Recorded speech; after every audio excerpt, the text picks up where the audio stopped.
Okay, I'm going to talk about the presentations that you need to do for next week for British history and Nordic mythology. You can find the presentations in Unit 2, The Dark Ages.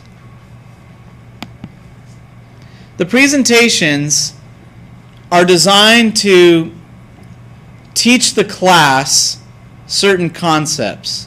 See, there's so much information when you talk about British history and Nordic mythology.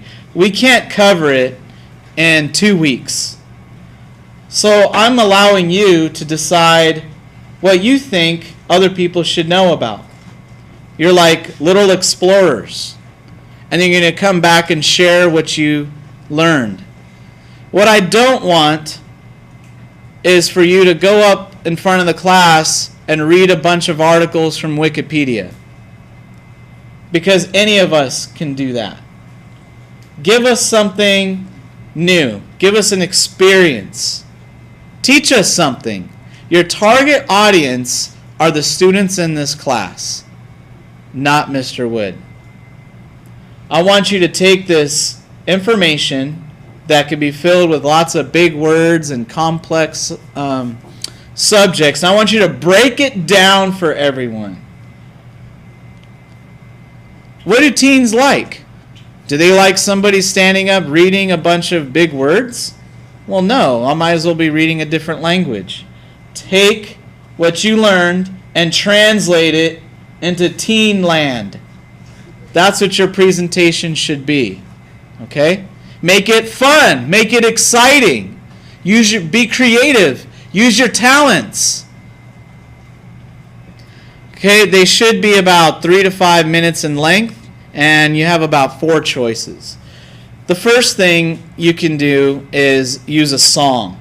We played a couple songs in class dealing with Nordic mythology. I have the whole album. You can go ahead and explore the different tracks. If you find a track that you like, that will become your presentation. Now, do I mean you just stand up in front of the class and press play? Well, no, although that's half of it. I can press play. I'll keep the songs in the classroom, but use the song to present information to the class. Teach us something. What is the song teaching us about Nordic mythology? Bring it home for us, okay? So the music is more like a helper. What's great about using a song is it really tells you what to present, and the length of your presentation is already built in. It's the song. That's your presentation. Do something with it, though. Make a music video. Do some animation. Last year, students took Legos, and they took a picture of the Legos moving every few inches, and they made a little stop-motion animation. It took them forever, and then it wasn't very smooth, but they did the job. Some people like to do video games. Some people are always playing games. Last year, some people used World of Warcraft, and they actually were able to tell a story from Nordic mythology, recording themselves in World of Warcraft. Now, does that mean you just press record while you're playing Halo and then put a music to it? Well, no, because your video needs to communicate something to the class. Remember, your job is to teach us something about Nordic mythology or British history. But you can use those tools like gaming, animation, or just standing in front of the camera and dancing around to communicate knowledge. The second option are websites. Pretty straightforward. Go find yourself an awesome website that teaches Nordic mythology or British history, and just share with us. You're kind of like a tour guide. Tell us the website, what's there, show us some cool things that are there. There you go. That's the presentation. Okay, you can take screenshots, or you can try to trust the Wi-Fi in this room and actually go through it live with us. But I wouldn't always trust that. You might want to take pictures of the website as a backup plan. Okay. Thirdly, historical events. As you read the textbook, you're going to come across lots and lots of historical events. Find one that you think the class would be interested in and teach us what happened. For example, the Magna Carta.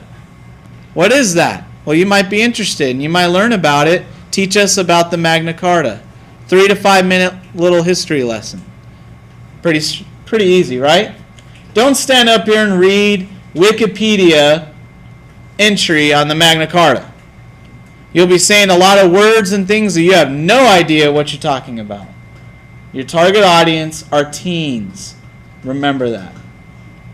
It's not your job to prove that you can spit out knowledge anyone can find on the internet. Your job is to teach us something. Okay, fourthly, choose a god or goddess. Choose any god or goddess from Nordic mythology and teach us about them. Doesn't have to be the big ones like Odin and Thor. There's a lot of minor gods and goddesses with very interesting stories. Maybe you could talk to us about why we call Thursday Thursday. That it's actually came from Thor's Day. Maybe you could talk about how we get Friday. That is named after Freyr, the goddess in Nordic mythology. Take 3 to 5 minutes and teach us something.